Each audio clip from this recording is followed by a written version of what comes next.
Most people know Jager Pro from our thermal shooting operation at night. 3, 2, 1.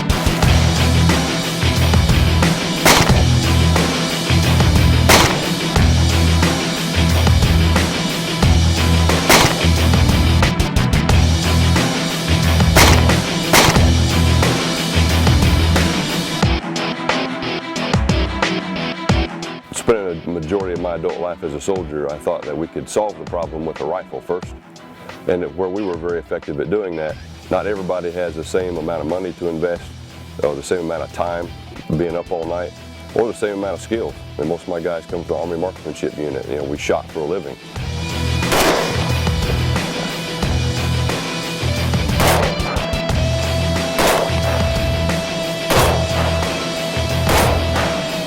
We don't shoot 365 days a year.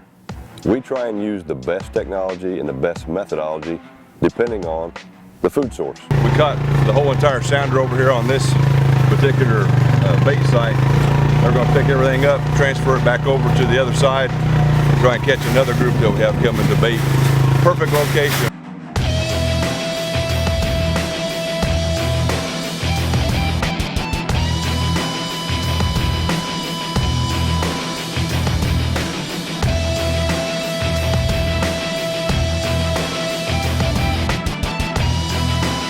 And we should have a simultaneous discharge. I can live with that.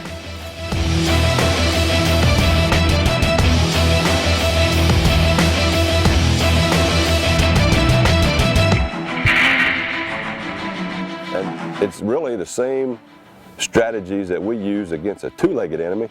We're just applying them to a four-legged enemy now. Jager Pro, take one.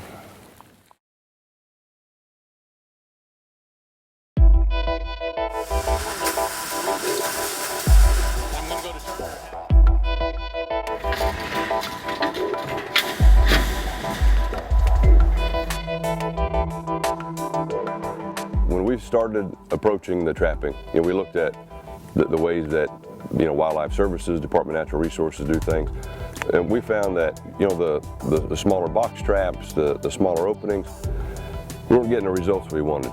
You know, we're used to, again, coming from a career as a soldier, we're looking at mission accomplishment. If the mission is to remove the whole entire sounder, I know what didn't work. We just had to figure out what did work. We captured 11 out of 11 on a sounder that was on that home range. And we got hogs that have come to another bait site about a mile away. Most of the time those home ranges don't overlap each other, so we just pulled the trap from that location and we're going to relocate it over to this other bait site. The very most important thing when being effective at trapping hogs is location, just like everything else. You've got to put the trap where the hogs want to be. Choosing that location, we're always looking for the game trails where they're moving from their bedding area to a food source. The closer we can get that to the bedding area, the more effective we're going to be.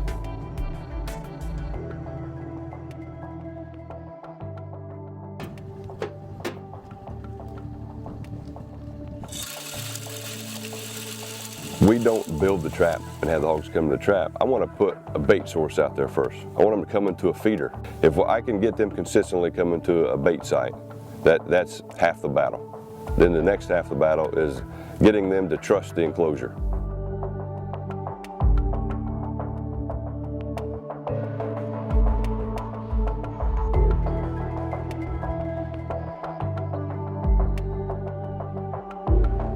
So I want to take advantage of them having no food source whatsoever. I want to replace that with a feeder. It's the coldest time of the year, that January, February, March. Coldest time of the year, they're burning calories, trying to stay warm.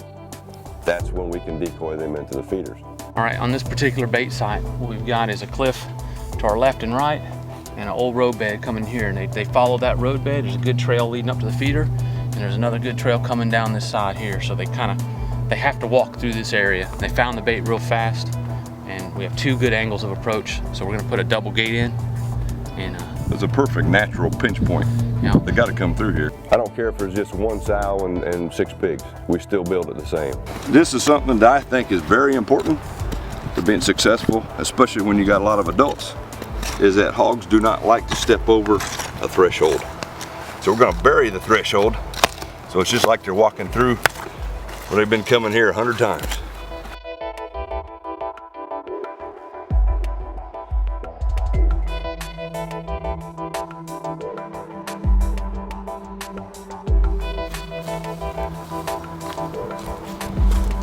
Man, it's really like making a set when you're trapping coyotes.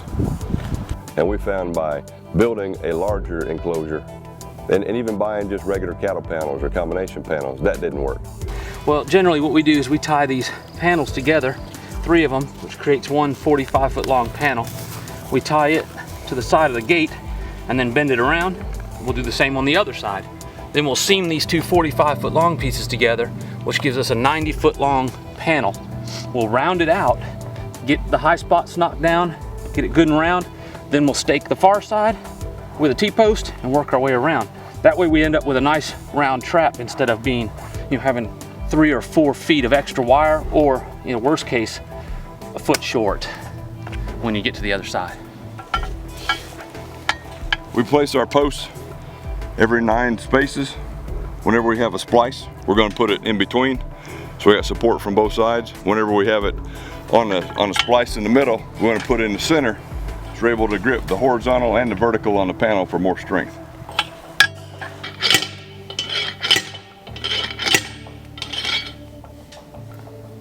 We want to put our 8-foot door, if we can, right in the middle of the trail they're coming into. And we're going to camouflage that in well. So we want to make sure we've already got our intel of how many hogs that we have coming to that bait site. And if we've got a lot of large adults, we're going to use 7-foot long posts. I want to put those posts every 4 feet. Because again, I've never lost a hog, but a lot of people might think that what we do is overkill. We're going to use as many as it takes to get the mission accomplished. And we want to be able to have a panel that's going to hold every single hog in there, whether they're 2 weeks old or they're 400 pounds. Our control boxes are in sync with the remote. So what we've done here is we've got both of these control boxes working off one frequency. So when we hit the button, both should trip. The idea is to close both gates at the same time.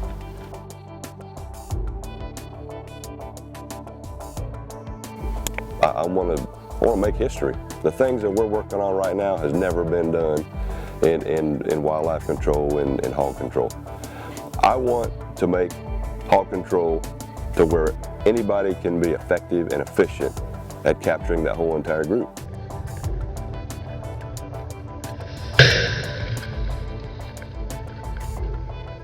If you're sitting at home eating dinner, watching the news, laying in bed, our technology is going to let you know when hogs are at the trap.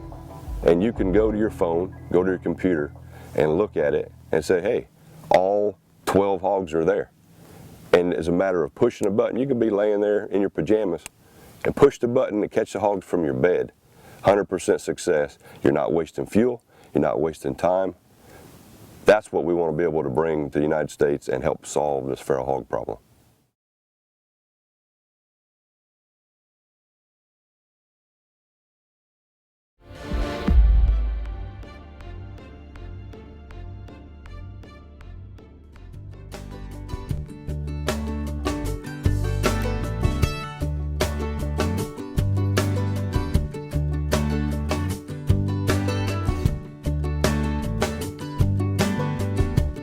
There's a place I go, tucked back in the pines, where a green field grows, my own little paradise. I'm thankful for this land and the life that it provides. See, the measure of a man is what he leaves behind. Oh, oh, take what you need and pass it on down.